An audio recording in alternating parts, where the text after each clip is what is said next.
Welcome back to the news at 10. Human rights lawyer and senior advocate of Nigeria, Mr. Falana, has been reacting to the ongoing debate over the relevance of the Special Anti-Robbery Squad of the Nigerian police.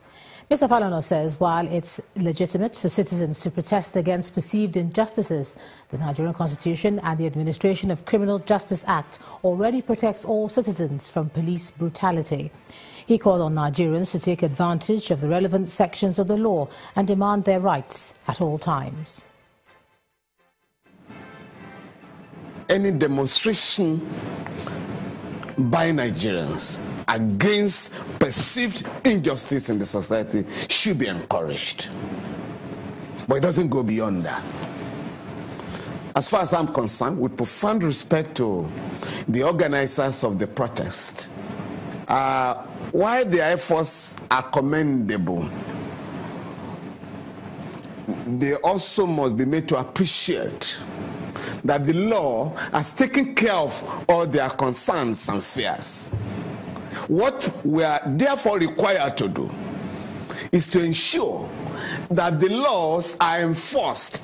We have the Constitution, which has made it illegal to detain a Nigerian without taking him to court in a place like Lagos within beyond 24 hours, or in the rural areas beyond 48 hours, and that we have the Administration of Criminal Justice Act that has revolutionized the criminal justice system. This is the first time that the Nigerian police force has admitted that SARS has to be reformed. But instead of promising a reform, all I'm asking for is full and religious compliance with the provisions of the Administration of Criminal Justice Act. Meanwhile, the former governorship candidate of the All Progressives Congress in Rivers State and the Director General of NIMASA, Mr. Pt.3, is advocating for proper reforms of SARS rather than its prescription. Mr. Pt.3 believes if SARS is scrapped, it will spell doom for security in the country. Special Anti-Robbery Squad unit of the police has got relevance in today's policing. The reason is that violent crime or high-profile crime is on the increase, and that we can't use old tools to attack new problems. Regular police is not equipped to combat these high-profile criminals. SARS, on the alternative, is equipped to combat these high-profile criminals. They are trained, they are specially trained to respond to these high-profile criminals. And because of the activities, there's been a gradual reduction in kidnappings, in killings, in bank robberies that we experience. Definitely, like other institutions of government or institutions of security, they need some form of reforms, and it's continuous with all security agencies. If you take an empirical study, you will see that a tiny clique that wants the continuation of these criminal activities are those advocating for an end to SARS. Majority of Nigerians appreciate what the police and SARS are doing. Inspector General of Police came out recently to say, I'm going to reform the activities of SARS. And we all applauded him because we think that SARS, like every other institution in Nigeria, requires some reforms. The Shell Petroleum Development Company of Nigeria is taking the lead in providing technology and innovation in the provision of clean energy in the country. Now, that's according to the General Manager, External Relations of Shell in Nigeria and West Africa, Mr. Iguwele, at the company's accelerator event for young entrepreneurs in Port Harcourt, the Rivers State capital. It's the Shell #Make the Future Livewire Accelerator event holding at the company's residential area, Club Main Hall in Port Harcourt, Rivers State. This is a first in Africa and in the Niger Delta region of Nigeria after 6 previous editions held in other parts of the world. The goal of the accelerator program is to scale up high-performing livewire entrepreneurs who are into access to energy business to enable them increase the delivery of clean energy solutions in the Niger Delta region. The program provides a platform for budding access to energy entrepreneurs to learn from industry leaders. It offers mentorship opportunities and enables livewire entrepreneurs to learn, to manage, and scale up their energy businesses. One of the facilitators of the event gives a picture of the power situation in the country. Nigeria is the country in the world that generates more power on individual standing diesel generators than any other country in the world. And some estimates are that we have 60 million generators in this country. Okay, so we have a massive, massive energy problem. And a panel of discussion follows on the way forward. The first set of guys that we thought could not afford solar were Babas. Because they asked this small, I better pass my neighbor generator. And they will buy fuel of 500 naira every day. So it was almost impossible to say they would adopt solar. But we broke it down. They give me 10% down payment, and they are paying on weekly basis, 2,500 or 3,000, 5,000. Participants also brainstorm on achieving growth and innovation.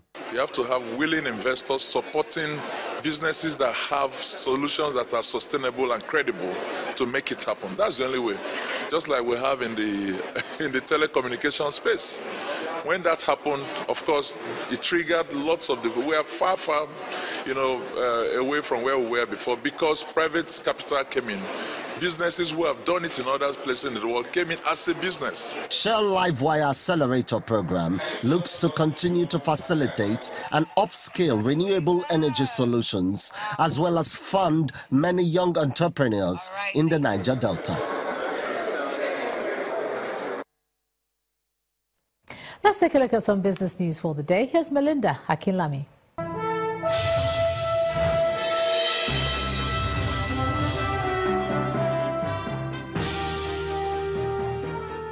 Many thanks, Ijoma. Welcome to Business News. About 30 billion new jobs are expected to be created worldwide, and that's according to a report released by the International Labour Organization at the launch of the 2017-2019 World Social Protection Report today in Abuja.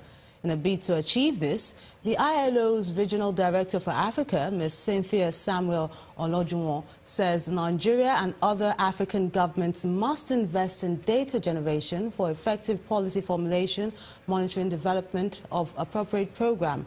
On his part, the Minister of State for Labour and Employment, Mr. Stephen Ocheni, says Nigeria has developed a national policy on social protection that has a timetable from 2015 to 2018, and the federal government will ensure it's implemented. Pan-African lender EcoBank Nigeria has unveiled 2 digital banking platforms to reach the unbanked and raise the bar for financial inclusion. The project launch comes days after the central bank and commercial banks resolved to improve Nigeria's financial inclusion from 49% to 80%. EcoBank, a subsidiary of EcoBank Transnational Incorporated, is unveiling these digital products to bridge an industry-wide gap in financial inclusion.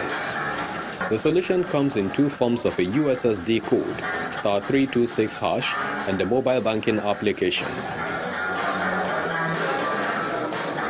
Now, the *326# will give you access to a list of menu, or a list within a menu that would cover areas like account opening, transfers. You can also generate what we call a cash token, which you can use to take cash from either one of our agent points or from an ATM. So for those who have smartphones, they can actually download EcoBank app from the App Store or from the Play Store and go ahead and open an EcoBank Express account. The bank's chief executive, Mr. Charles Key, describes the innovation as EcoBank's way of enhancing financial inclusion. That is ensuring that whoever banks with us feels not only excited, but extremely delighted by the quality of the service that we can render and by the quality of the product that we make available to them. EcoBank's digital solution also offers a Tier 1 wallet account creation known as EcoBank Express and with less documentation.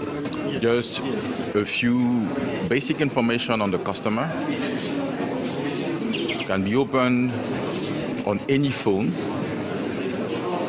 And from the moment it's open, it allows to transact. We're looking to rapidly scale up the number of clients that we have as a bank to ensure that everybody has access to financial services. And interestingly, or as much as possible, to help, like I said earlier, support the central bank. Through this innovation, EcoBank targets 40 million additional customers, a move broadly expected to boost the nation's financial inclusion level.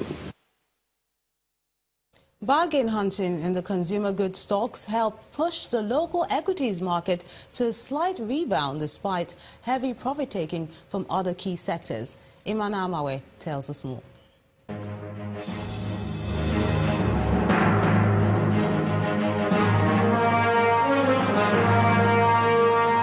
Hello and welcome to the Stock Market Report.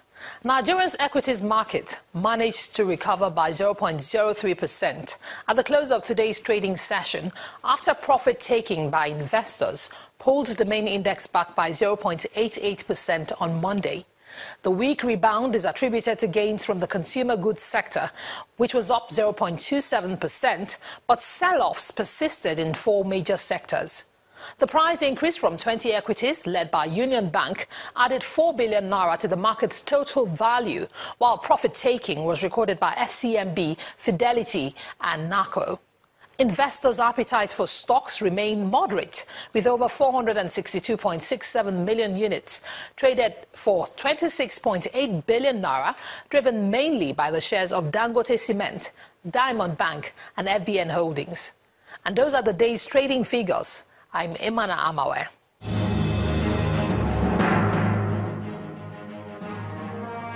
Major world stock markets closed fairly mixed today, with investors' attention focused on U.S. Central Bank's last MPC meeting for 2017. Here are the